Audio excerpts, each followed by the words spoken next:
Saludos amados, este es su programa Caminos Inescrutables y les bendecimos en el día de hoy, día de resurrección, y vamos a estar de hecho dando una enseñanza sobre este tema que es primordial para la fe cristiana. Y en este día pues vamos también a estar dando evidencias y citando a algunos escritores, especialmente escritores que son de la línea liberal, para nosotros tratar de dar puntualidad a las enseñanzas que encontramos en las Sagradas Escrituras. Y esto es sumamente importante para nosotros en el día de hoy, especialmente aquellos que somos y nos catalogamos como cristianos y que por un lado creemos en la resurrección. En primer lugar, creemos que Jesús resucitó de entre los muertos, como dice las Escrituras, y que Jesús es Dios. Estos son dos temas importantísimos que vamos a encontrar desde los inicios de lo que se llama la fe cristiana. Es decir, antes que Pablo estuviera en la fe cristiana, ya estos eran los elementos principales del cristianismo, de la fe cristiana, antes que Pablo se convirtiera al Evangelio. Entonces, en el día de hoy vamos a estar tocando este punto importante y nuestro tema que estamos tocando es la objetividad, ¿no?, de la realidad de lo que es la resurrección de entre los muertos. Así que me van a excusar si estoy mirando para el lado y para el lado, es que tengo escritos en un lado y otro también en el centro de mi computadora, porque en el día de hoy quiero citar estos testimonios que tenemos nosotros dentro de lo que es la investigación crítica del Nuevo Testamento. Y cuando hablo de investigación crítica, estoy hablando exactamente de aquellos que son críticos al Evangelio. Es decir, que nosotros entendemos que Pablo tiene 13 epístolas en el Nuevo Testamento y los críticos liberales, gnósticos y no solamente agnósticos, sino solamente también que son ateos, difieren de los evangélicos que creemos que la palabra de Dios es inspirada por el Espíritu Santo, y ellos han decidido darnos a nosotros solamente por lo menos de 6 a 7 epístolas que ellos entienden que son las epístolas que tienen peso, que son de Pablo. Las demás ellos las descartan como epístolas paulinas. Y en estas cartas, pues, tenemos a Romanos, primera y segunda de Corintios, tenemos a Gálatas, tenemos a Tesalonicenses, tenemos a Filemón y Filipenses. Esas son las cartas que los críticos que son agnósticos o ateos o aquellos que han decidido interpretar la Escritura desde el punto de vista de la ilustración. Es decir, ponerle al texto bíblico todas las enseñanzas del hombre ilustrado, ¿no?, de la investigación crítica, y ellos van entonces a decidir que de los 13 libros que tenemos del libro de Pablo en el Nuevo Testamento, de esas epístolas solamente nos van a dejar con 7 epístolas. Así que vamos a estar tocando unos versículos de la palabra del Señor en el capítulo de Corintios, capítulo 15, versículos 3 y 4. Vamos a estar tocando esos versículos, pero también vamos a tocar otros versículos, por ejemplo, del capítulo 1 y capítulo 2 del libro de Gálatas, y también la conversión de Pablo en Damasco en el capítulo 9 del libro de los Hechos. Eso es lo que vamos a estar tocando para poder explicar esto que la Escritura nos habla a nosotros referente a las enseñanzas que tenemos del cristianismo. Vamos a orar y luego de orar vamos a leer el texto bíblico, y una vez que leamos el texto bíblico vamos a estar comentando todo lo que queremos hacer para explicar un poquito nada más acerca de la epístola del capítulo 15, porque es una epístola o el capítulo es sumamente largo,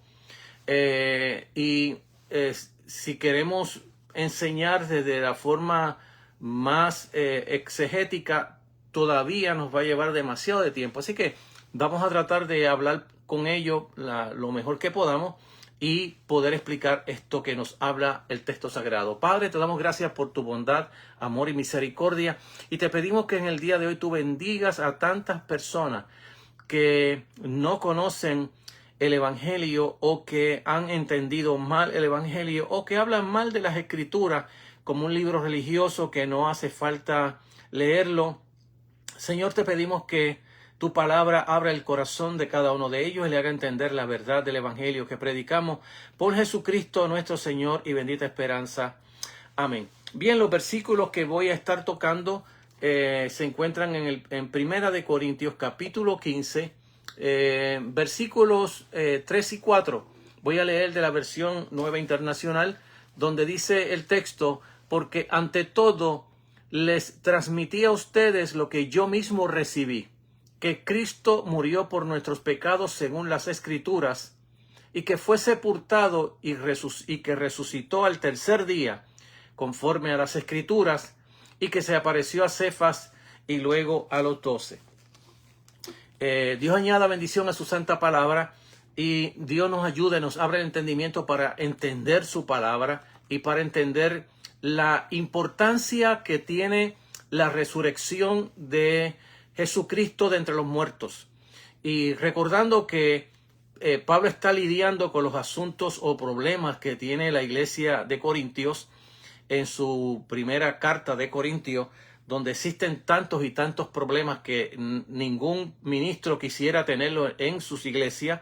Bueno, Pablo estuvo en Corintio.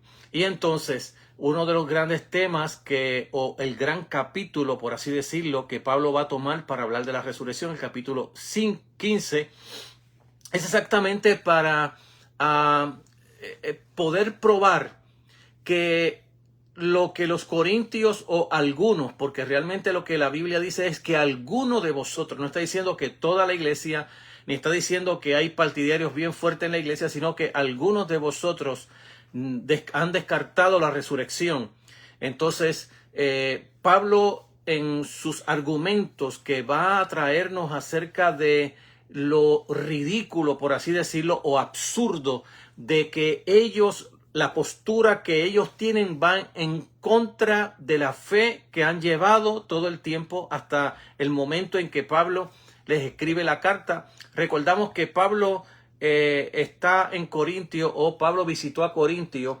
Cuando nos habla el libro de los Hechos, cuando Pablo fue a Corintio, aproximadamente fue en el año 51 después de Cristo.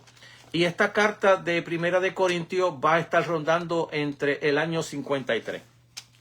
Y estoy hablando aproximaciones, porque desde hace muchos años las aproximaciones que se hacían eran bastante retiradas de la resurrección de Jesús. Poco a poco se han vuelto a reparar, ¿no? Y a buscar mejor detalle para acercar tanto las epístolas como los evangelios mucho más cerca de lo que antes se pensaba. Así que, y todavía, de hecho, en los últimos escritos que he estudiado acerca de este tema, todavía se está pidiendo a los investigadores acerca de las fechas a que vuelvan de nuevo a corroborar las fechas que hay acerca de las epístolas, como también acerca de los evangelios. Así que esto es importante saberlo, porque alguien puede dar una fecha un poquito más atrás, como en el 55, otro en el 57, pero las fechas más cercanas que nos enseña la Escritura, y por ejemplo, cuando hablamos de la ida de Pablo a la evangelización que hizo en Corintio, los expertos han encontrado que Pablo especialmente estuvo entre el año 51 y 52 en Corintio. Si recordamos que estuvo 6 meses en esa iglesia, y por los eventos seculares, eventos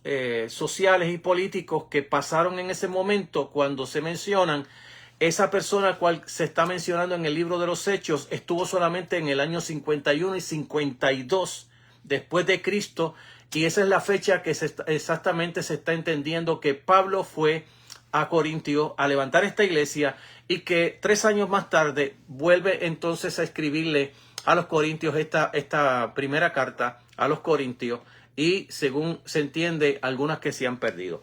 Entonces, vamos a estar mirando estos textos de la palabra del Señor, que por así decirlo, vamos a estar explicando estos textos con un poquito mayor de detalle, Pero vamos a recordar que el capítulo 15 comienza Pablo diciendo a los hermanos: ahora, hermanos, quiero recordarles el evangelio que les prediqué para el 51 cuando estuve con ustedes. El mismo que recibieron, es decir, ese evangelio que recibieron, porque aquí en esta carta se está explicando qué clase de evangelio, qué clase de palabras les habló Pablo a la iglesia de Corintios, ¿no? Entonces él dice: ese evangelio que les prediqué, el mismo, o sea, el evangelio que recibieron, en el cual el mismo evangelio, si se mantienen firmes mediante este evangelio, estáis siendo salvados. Si no se aferran a la palabra que les prediqué, de otro modo habrán creído en vano. Es decir, que Pablo le está diciendo a la iglesia de Corintios, especialmente a aquellos que se consideran, no era un gran grupo dentro de la congregación de Corintios, que habían decidido no creer en la resurrección, aunque supuestamente estaban en Cristo, predicaban a Cristo, enseñaban a Cristo y supuestamente también tenían dones espirituales. Y Pablo le está diciendo a ellos que el evangelio que él les predicó, en el cual ellos recibieron y que se han mantenido firmes en ese evangelio, mediante en ese evangelio que se han mantenido firmes, ellos estarán siendo salvados. De otro modo, si no quieren mantenerse en esa palabra que les prediqué del evangelio, entonces habrían creído en vano, estuvieran completamente perdidos en lo que esta es la esencia del evangelio. El evangelio no es meramente una religión en el cual uno hace cosas para estar bien con los dioses. El evangelio tiene unas palabras, por así decirlo, o unas frases en las cuales las personas deben de creer en él si quieren ser salvos, para seguir siendo salvados hasta el día de la redención de nuestros cuerpos. Así que eso es lo que Pablo está diciendo en estos versículos de la palabra del Señor. Ahora es importante de cómo es que Pablo está manejando estos versículos primero que está dándole, porque estos versículos exactamente son la tesis con la cual el apóstol Pablo va a explicarles a ellos que la resurrección de Jesucristo, según Pablo la entiende, y según no solamente Pablo la entiende, sino un grupo de apóstoles, un grupo de los 12, unos 500 hermanos, y cuando hablamos de 500 hermanos aquí en esta epístola, estamos hablando igualmente como estuviéramos hablando con el asunto de que Jesús le dio pan y pescado a 5,000 hombres. Es decir, que cuando se está hablando de 500 hermanos no se mencionan a los niños y no se mencionan a las mujeres. Es decir, que podríamos tener más de 500 hermanos, quizás 1,000, quizás 800 y quizás mucho más que 1,000 en este caso, porque este caso está rondando igualmente como se entiende la multiplicación de los panes y los peces, en el cual la Biblia habla primeramente de 3,000 o 3,000 y pico y luego habla de 5,000, pero no se cuentan a los niños ni a las mujeres. Entonces, aquí hay dos tradiciones. Uno que se entiende un credo, pero también se entiende como tradición, y otra que es otra tradición en la cual Pablo va a añadir exactamente a estos 500 hermanos, a estos 12 y a estos apóstoles. Entonces, y incluyendo también a Jacobo. Es decir, que Pablo en la tradición va a añadir 4 cosas más que no estaban dentro del credo. Y cuando hablo del credo, estoy hablando de la tradición que se va a estar moviendo, ¿verdad? Que se va a estar creyendo, se va a estar predicando y mencionando entre todos los miembros de la iglesia cristiana, desde que Jesús resucitó entre los muertos hasta, aquí estamos hablando 3 años después. Más tarde Pablo en Gálatas va a hablar de 14 años después de este evento. Así que está hablando de que ya han habido más de aproximadamente casi 15 años desde que Pablo se convierte, ¿no? Y unos cuantos años más atrás, cuando Cristo es resucitado de los muertos. Entonces, esto es importante y lo vamos a estar tocando en el día de hoy y explicando cómo es que esto está trabajando para que podamos entender lo que Pablo está diciendo en 1 Corintios capítulo 15.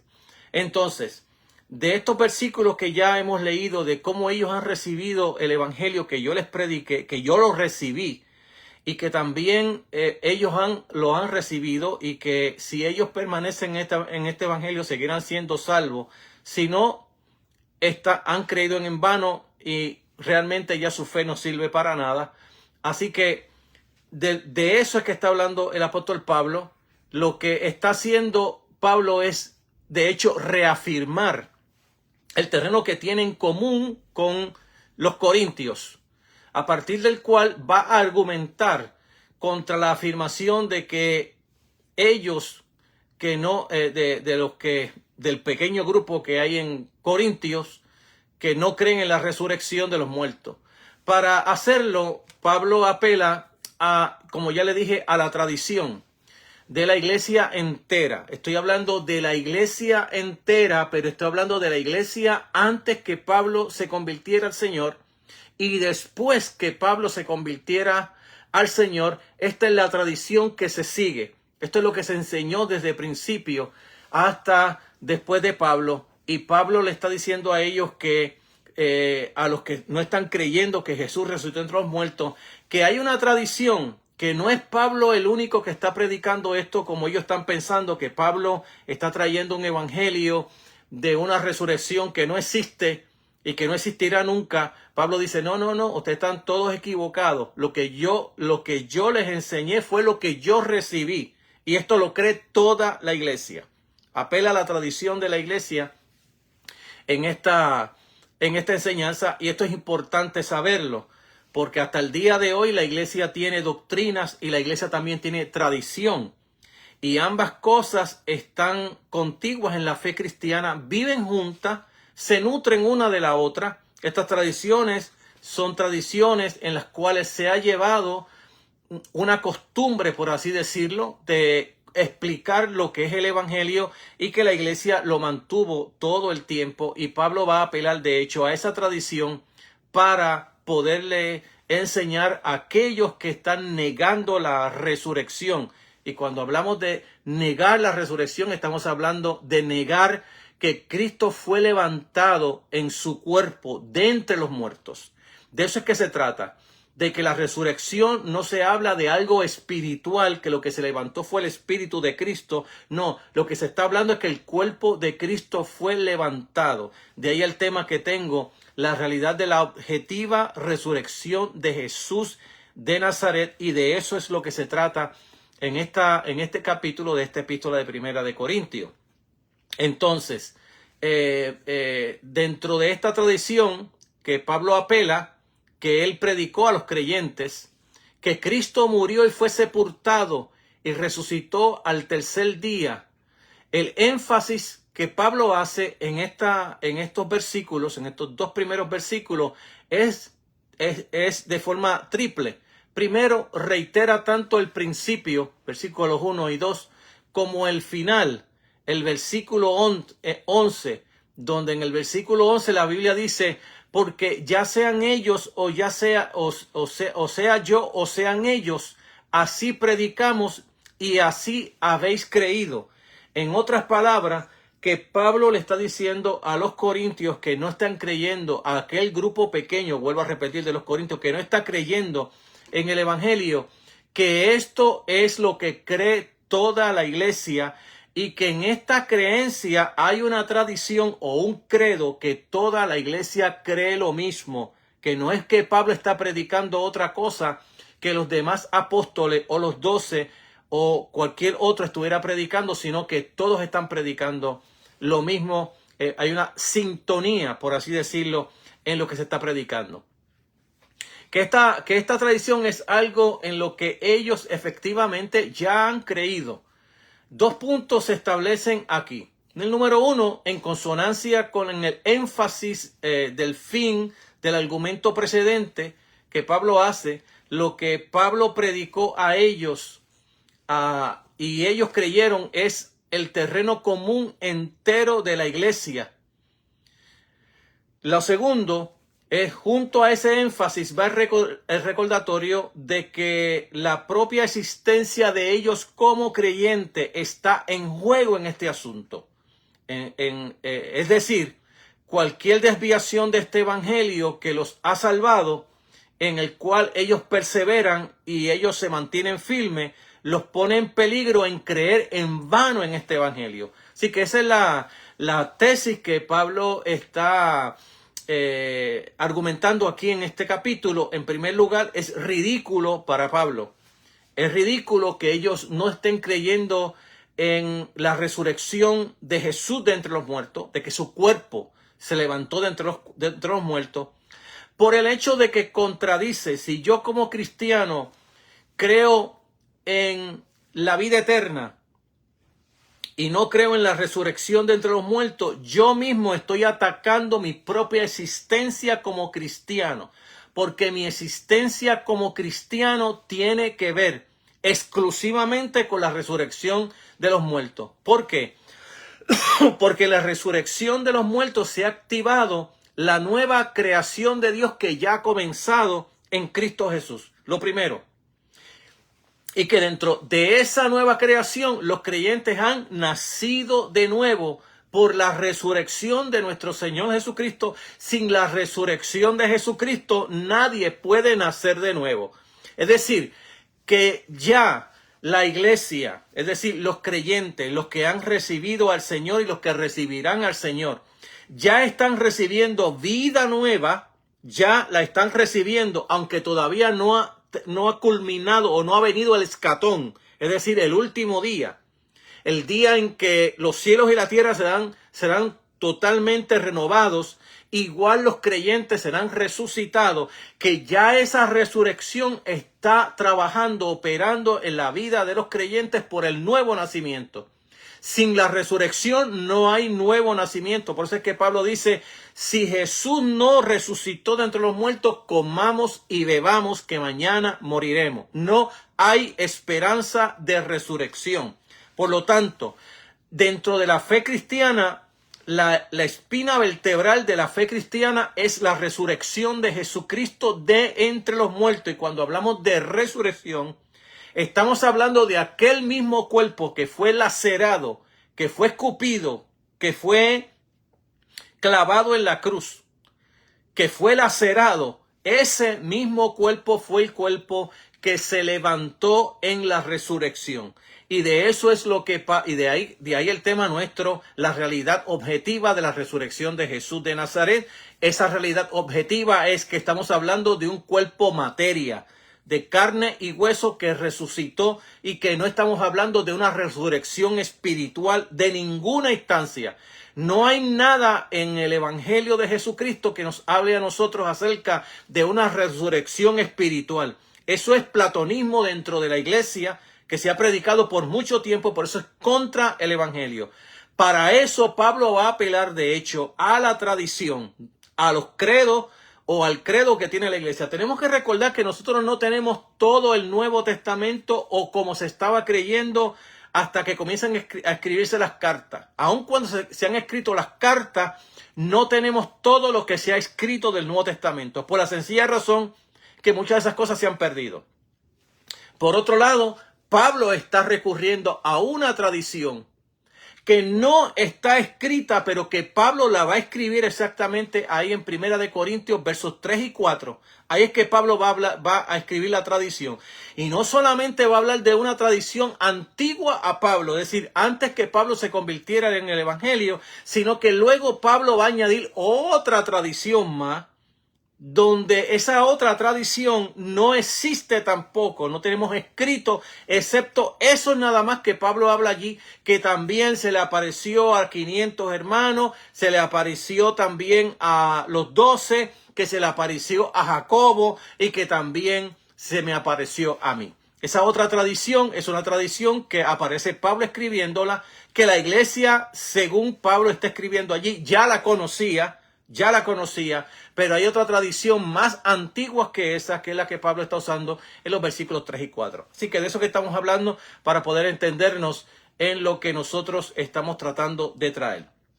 Entonces es importante, una vez que estamos tocando esta realidad de la palabra del Señor, vamos a estar tocando los versículos que nos tocan a nosotros, los versículos 3 y 4, y antes que eso voy a estar dando otras instrucciones importantísimas, porque es importantísimo para nosotros poder hablar de esto que la Escritura nos está enseñando a nosotros.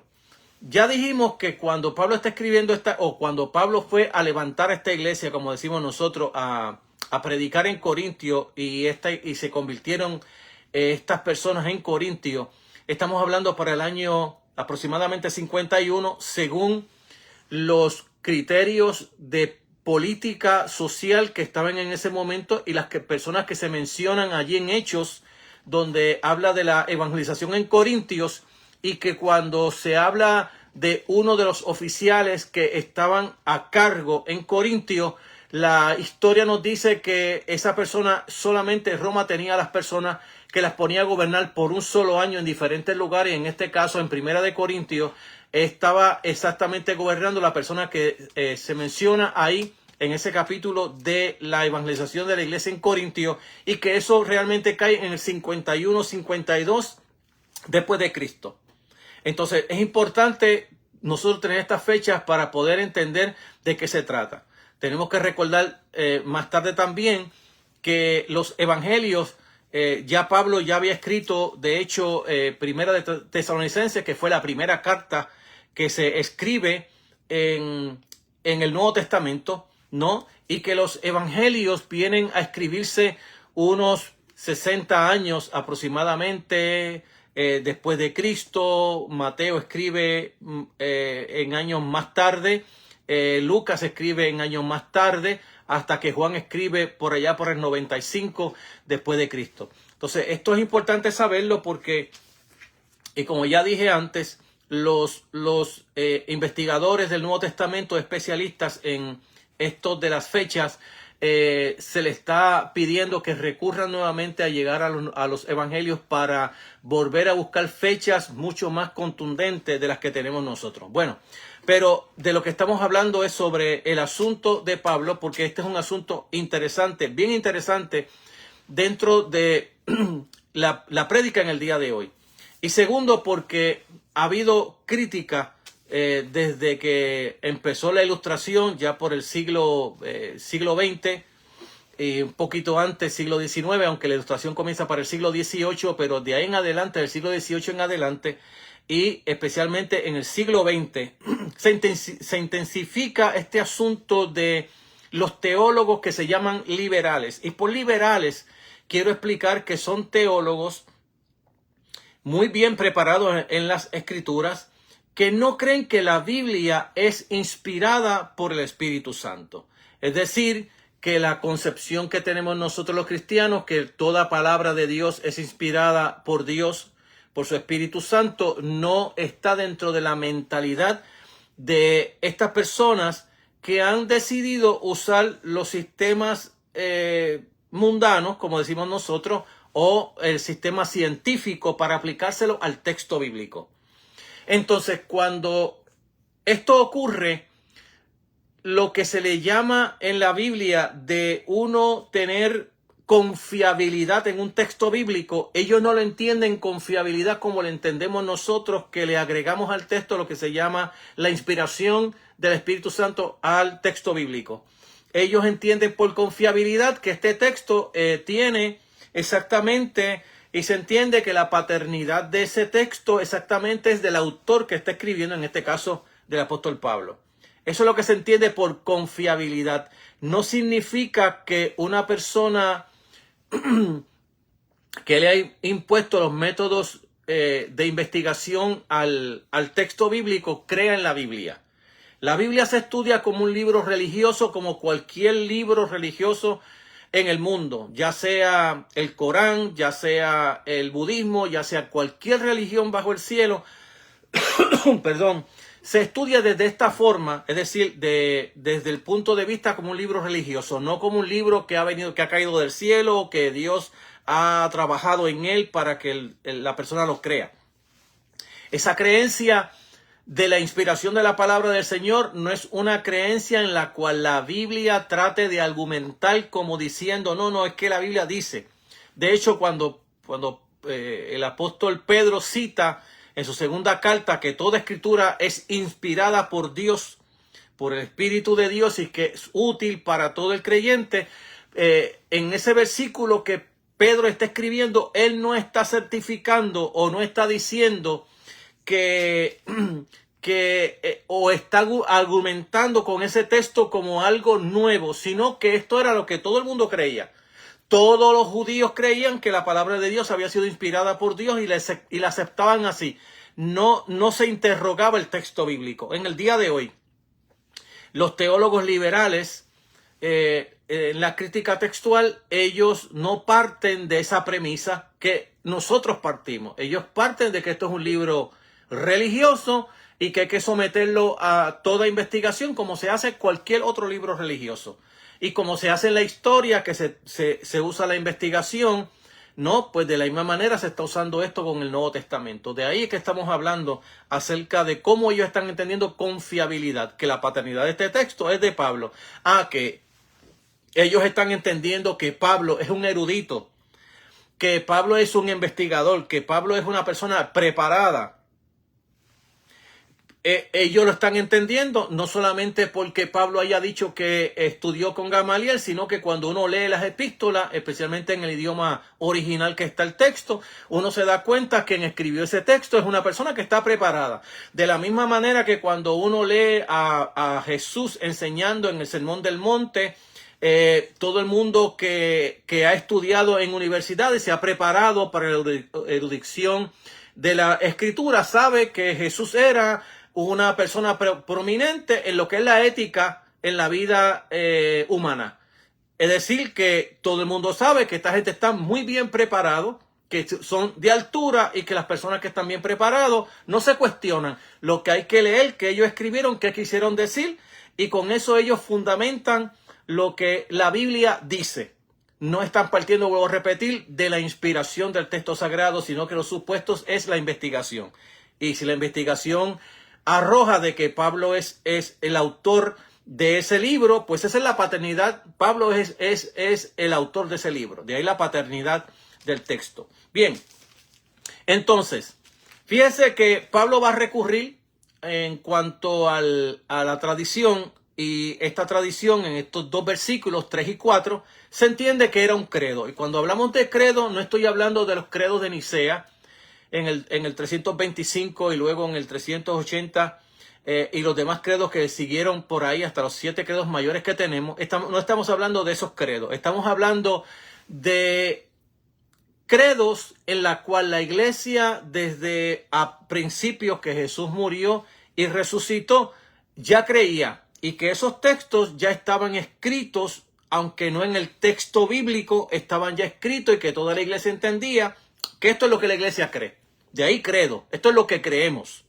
Entonces, en cuanto al credo en sí, ha habido bastante debate en torno a las cuestiones que hay de su unidad, la extensión en su contenido y el idioma original con que el credo estaba escrito. Algunos piensan que estaba escrito en arameo, otro en el griego koinés, que fue el texto que se escribió en la escritura, pero en la mayoría se cree que es el texto arameo en el cual la gran mayoría de los judíos creía para ese tiempo. Recordemos que cuando Pablo viene a la iglesia, la mayor cantidad de personas que asisten a la iglesia, que ellos son parte de la iglesia, son del judaísmo, vienen del judaísmo. Más tarde, por los avances de la obra misionera de Pablo y otros apóstoles, que no lo tenemos en la Biblia, pero sí la historia, que comenzaron a predicar entre los gentiles, la iglesia gentil más tarde, en los años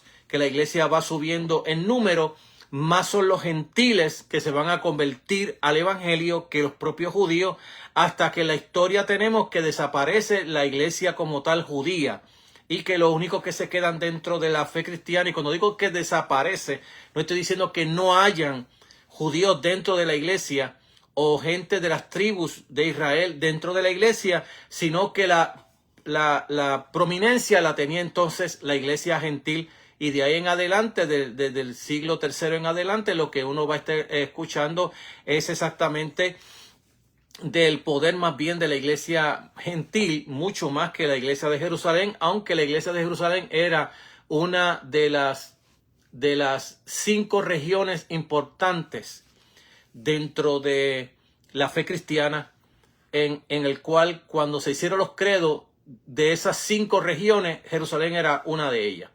Entonces, en estos asuntos vamos a remitirnos solamente a la bibliografía. En su forma actual consta de 4 líneas, es decir, que estos textos que estamos leyendo nosotros aquí del verso 3 al verso 4 cuenta exactamente de 4 líneas. Cada una de ellas introduce un qué. Y remarcando así el contenido de cada línea, las 4 líneas se hallan en 2 conjuntos casi perfectos en paralelo semítico.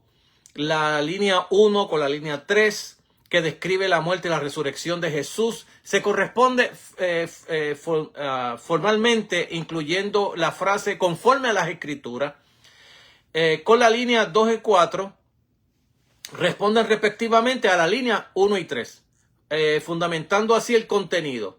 Y así están escritas las líneas: que Cristo murió por nuestros pecados conforme a las Escrituras, que fue sepultado y que resucitó al tercer día conforme a las Escrituras, y que apareció a Cefas y a los 12.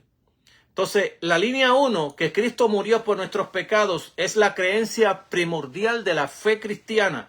Hay que señalar varios elementos aquí dentro de esta línea que encontramos en 1 Tesalonicenses 4:14. Pablo dice sencillamente: creemos que Jesús murió y resucitó. Pero el credo antiguo emplea el título divino como nombre. Cristo murió. Es decir, que cuando estás usando el nombre Cristo, en este caso está usando un título divino como nombre. Cristo murió. Aunque para entonces ese se había convertido en el nombre divino de Jesús. Sin duda seguía comportando matices mesiánicos en la forma cristiana se entiende las cosas. El Mesías se caracteriza ante todo por esta realidad: murió para quitar nuestros pecados, versículo 1 y 23 y capítulo 2 del mismo libro de Corintios. La segunda parte, la frase por nuestros pecados, es un reflejo directo de la Septuaginta de Isaías 53. Como en el judaísmo no se interpretaba este pasaje mesiánicamente, por lo menos en función de un Mesías personal, y como no hay una conexión inmediata entre la muerte de Jesús y la idea de su muerte fue por nuestros pecados, y la idea de que su muerte fue por nuestros pecados, es justo decir, quien quiera que haya hecho esa conexión, no es otro que el fundador mismo del cristianismo. Toda la evidencia que tenemos nosotros apunta hacia Jesús mismo, especialmente en la última cena.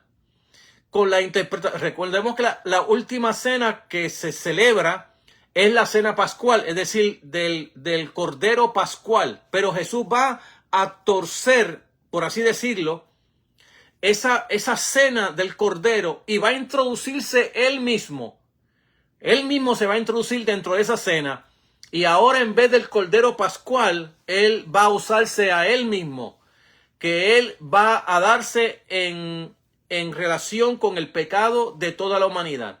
Entonces es interesante mirar que la cena del Señor cambia completamente con lo que era la cena pascual, con la cena que Jesús le dijo a sus discípulos que vayan a prepararle en un lugar, que se encontraran un burrito y que lo desataran. Y luego después de ahí se preparará lo que era la cena del Señor, con la interpretación de la muerte según el lenguaje de Isaías 53 como algo que es por vosotros. Es decir, que la Santa Cena que vamos a encontrar en el capítulo 11, verso 23 al 25 del libro de 1 de Corintios, el texto dice: porque yo recibí del Señor lo que también os he enseñado, que el Señor Jesús, la noche que fue entregado, tomó pan. Es decir, que esa noche que Jesús fue entregado, que se celebraba la cena pascual, la Pascua del Señor. En esa Pascua Jesús va a cambiar la cena por él mismo que este es mi cuerpo que por vosotros será partido, esta es mi sangre que por vosotros será derramada por vosotros, en un texto de lo que se entiende como sustitución. En vez de que tú seas el que seas colgado en el madero o el que tú mueras, es Jesús en sustitución tuya y mía que lo ha hecho. Este es el lenguaje, de hecho, de la expiación. Al decir que Cristo murió por nuestros pecados, el credo supone una alienación entre Dios y los hombres a causa de la rebeldía y el pecado del hombre, cuya pena justa era exactamente la muerte.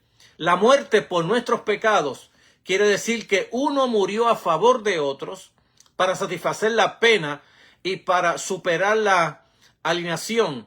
Así, aun cuando no hay aquí una teoría de expiación en este texto, sino solo la afirmación, el concepto de sustitución está entretejido en el más primitivo de los credos cristianos. En la teología paulina, esto incluye no solo el perdón de nuestros pecados, sino también, en un sentido muy real, la liberación de la esclavitud de la condición de pecado, que es de las cosas que la obra de Cristo en la cruz, es decir, su muerte, trabajó.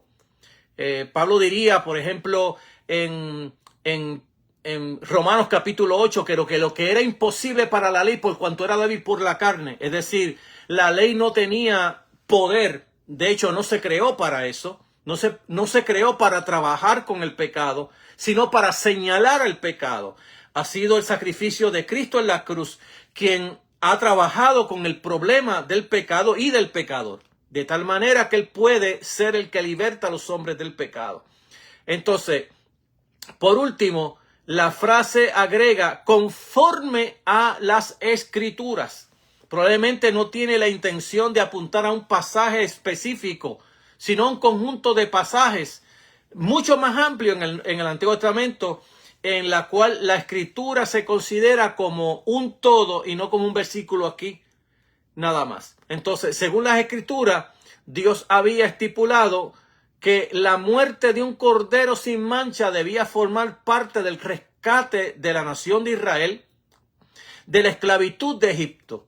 Esto a su vez llega a ser parte, de hecho, del sistema sacrificial en el cual los animales llevaban los pecados del pueblo en el gran día de la expiación. Y este lenguaje es recogido una vez más en Isaías 53 para describir a aquel que como cordero fue llevado al matadero y quitó el pecado del pueblo.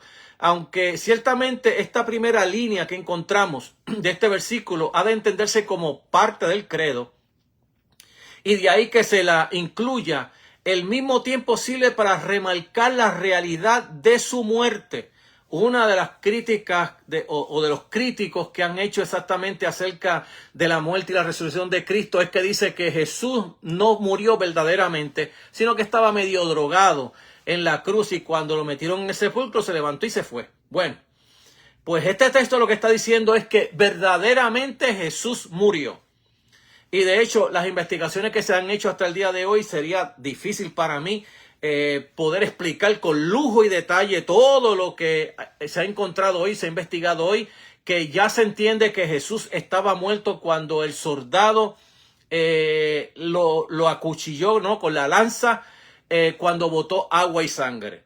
Y aún más, los científicos dicen que si ya no estaba muerto, lo acabaron de matar cuando Jesús botó agua y sangre.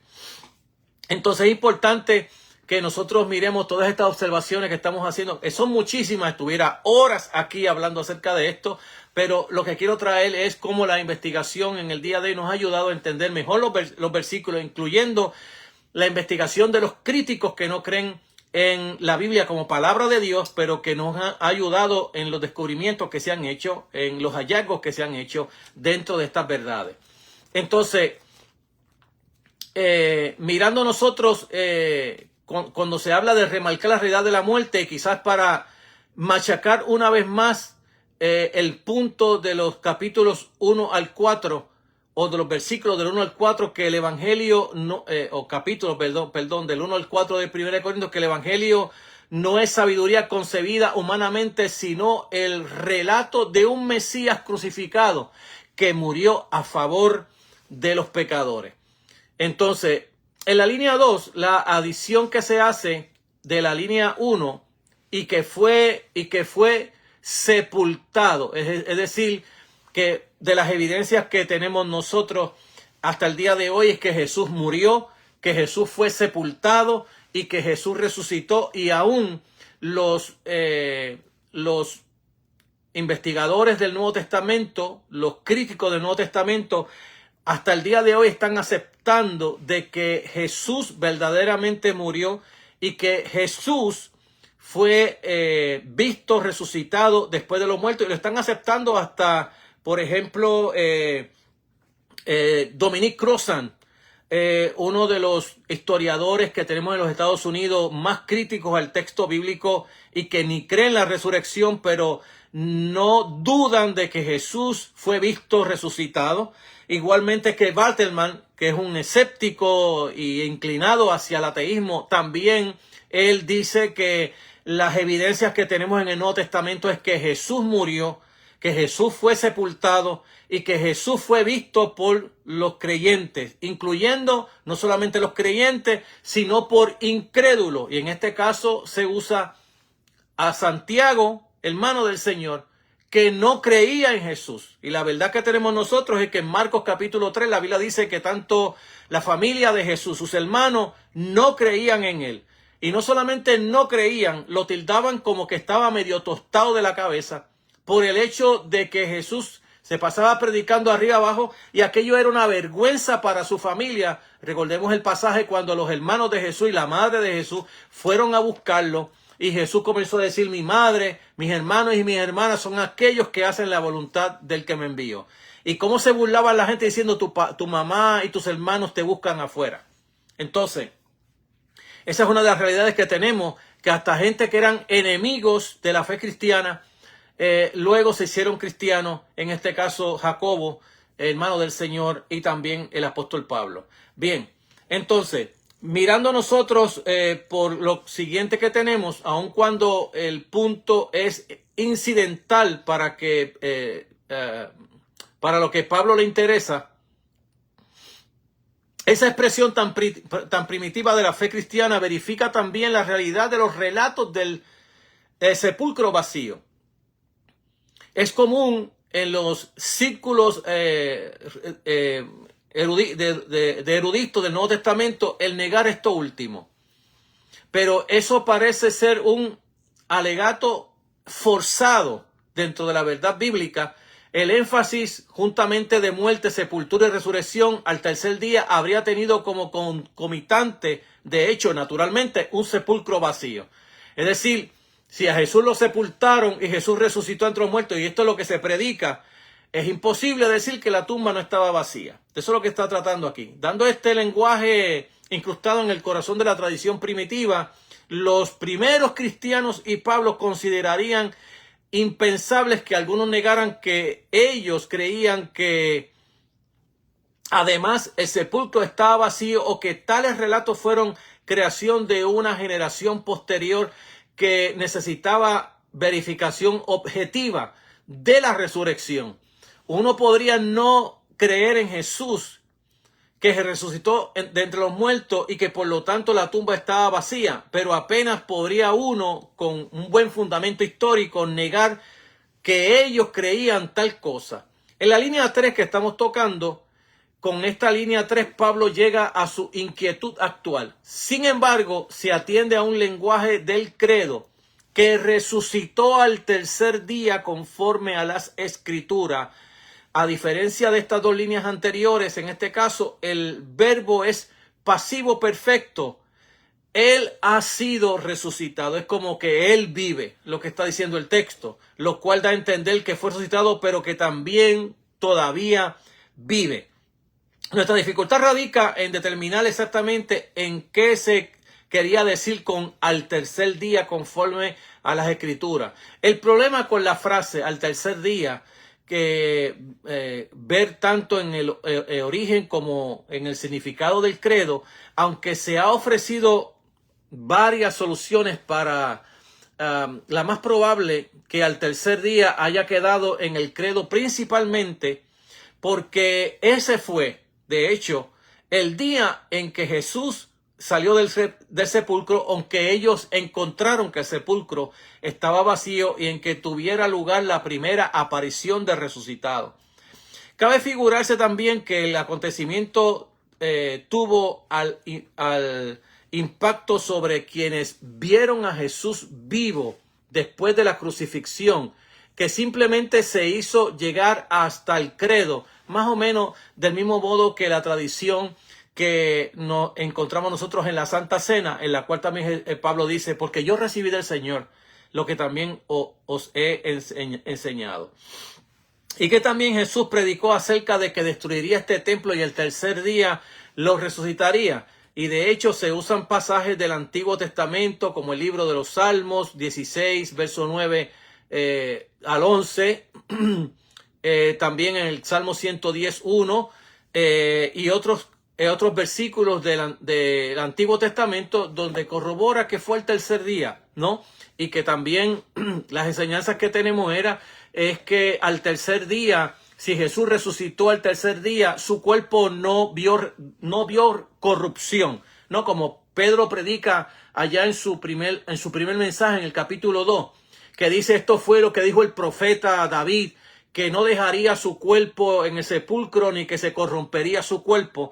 Pues se entiende que fue el tercer día y de ahí que la Escritura diga y que resucitó al tercer día conforme a las Escrituras. Bueno, yo estoy tratando de avanzar aquí porque ya me queda poco y quiero darle culminación a esto. Pero es interesante que el apóstol Pablo se convirtió según la erudición crítica.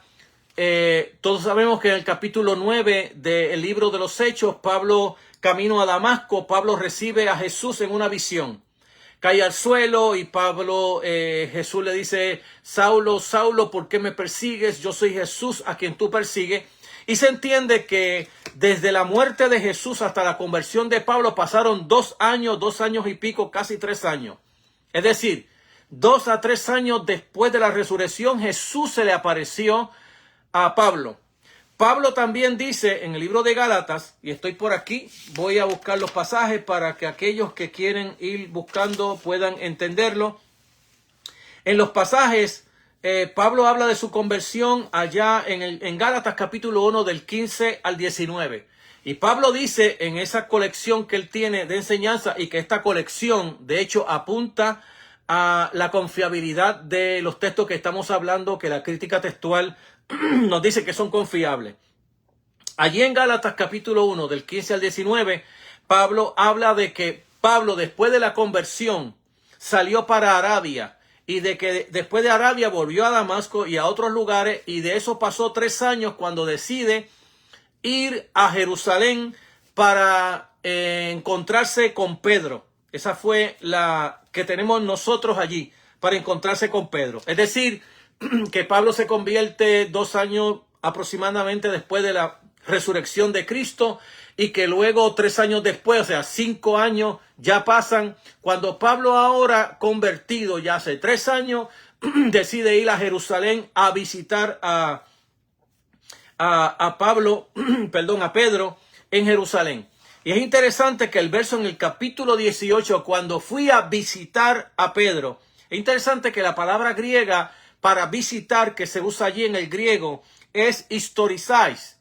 Y esa palabra que se usa, lo que significa que el texto dice, cuando yo decidí 3 años después, es decir, yo me convertí 2 años después de Cristo, 3 años estuve en Arabia, vuelvo a Damasco y de Damasco entonces voy a Jerusalén para conocer y a visitar a Pedro.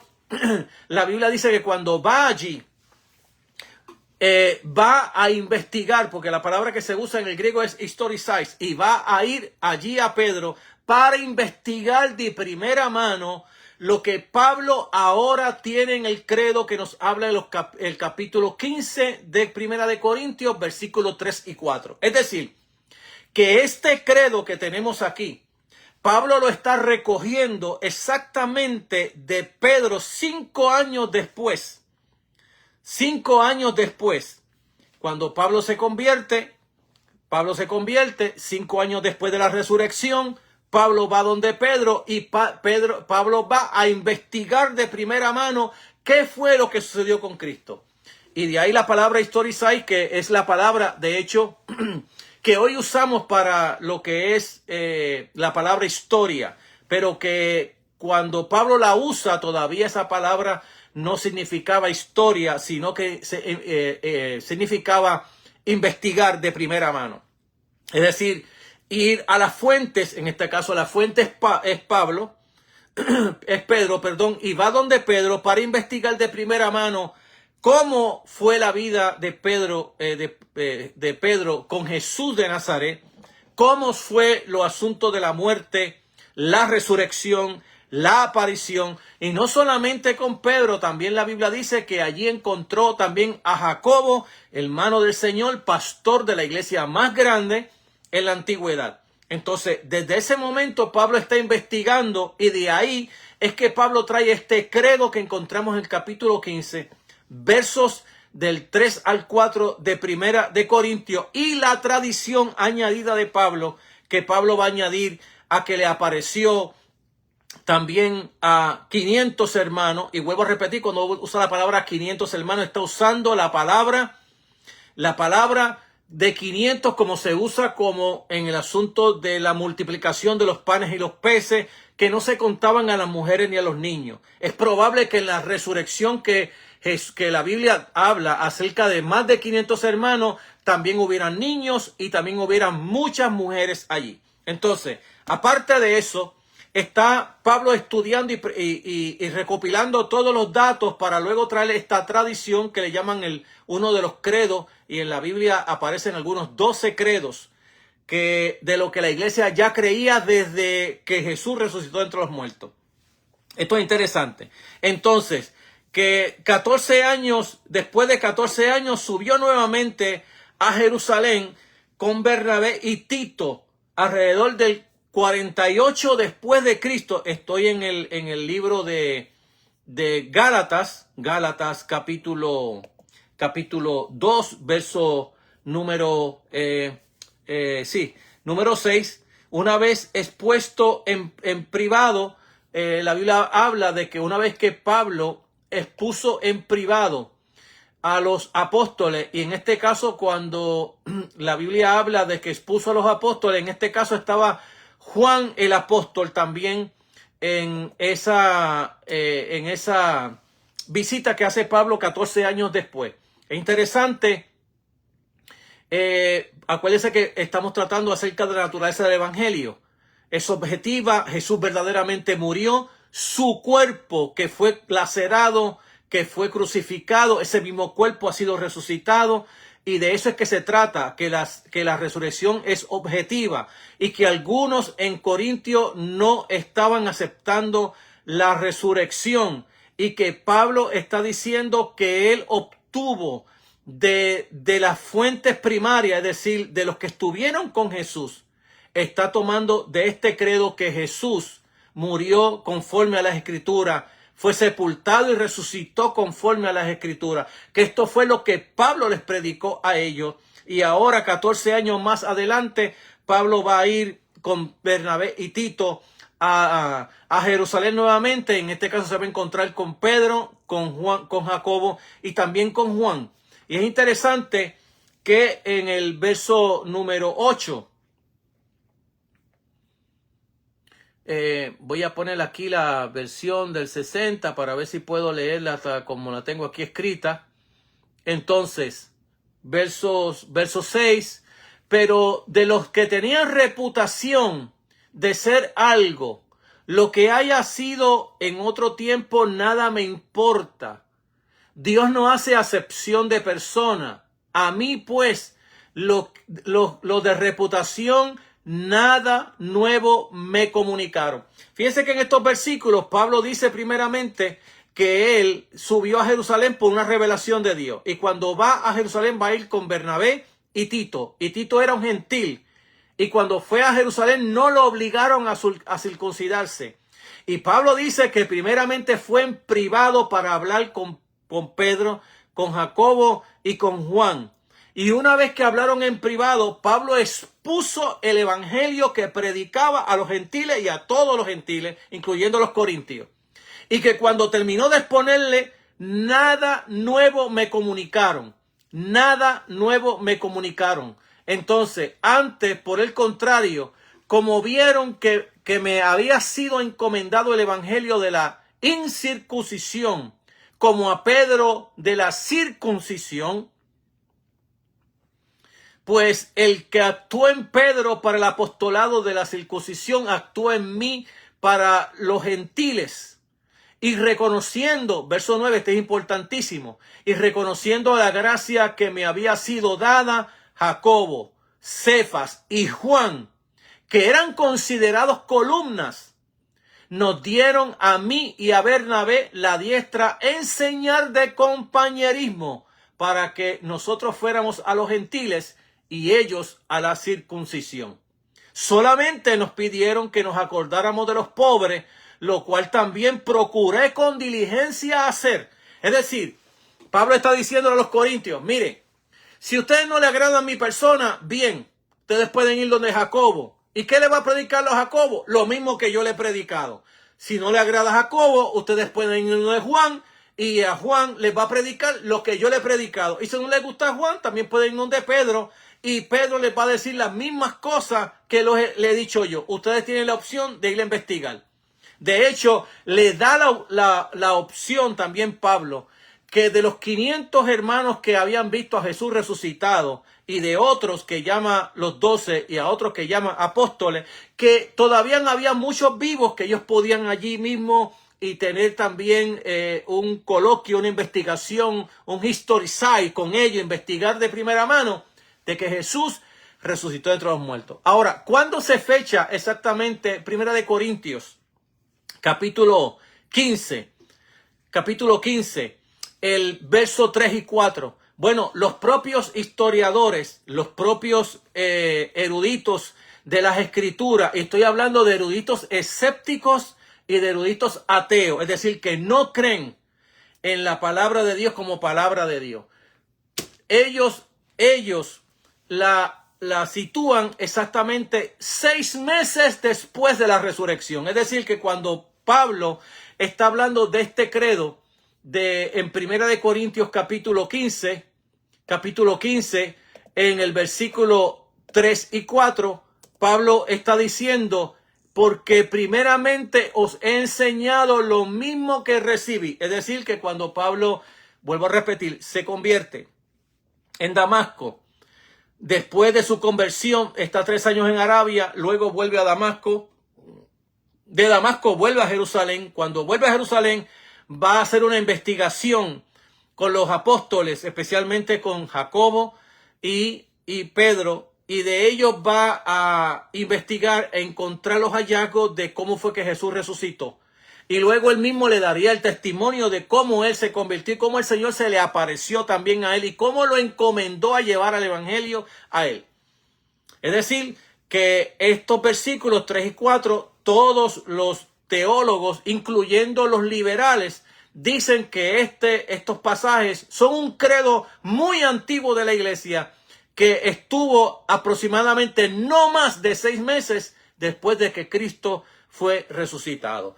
Y esta es la cita que Pablo va a usar para decirle a los corintios que están refutando la resurrección, que Jesús ha resucitado, y lo que yo, Pablo, he predicado a ustedes acerca del resucitado, todavía hay muchísimos vivos de entre los que los vieron, y todavía pueden consultar con los propios apóstoles que están vivos, que ellos también vieron a Jesús en vida, y que si ustedes no creen que Jesús ha venido en vida, ustedes han creído en vano, han perdido la fe, han perdido la salvación, Y es absurdo decir que Jesús no resucitó y ustedes hablar de que están en Cristo o que están en nueva vida. Es totalmente absurdo. Bueno, hasta aquí me trajo el río y hasta aquí me trajo esto. Hubiera querido estar hablándole muchísimo porque hay mucha investigación sobre este asunto de la tumba vacía, del cuerpo de Jesús resucitado y de la ascensión de Jesús al cielo.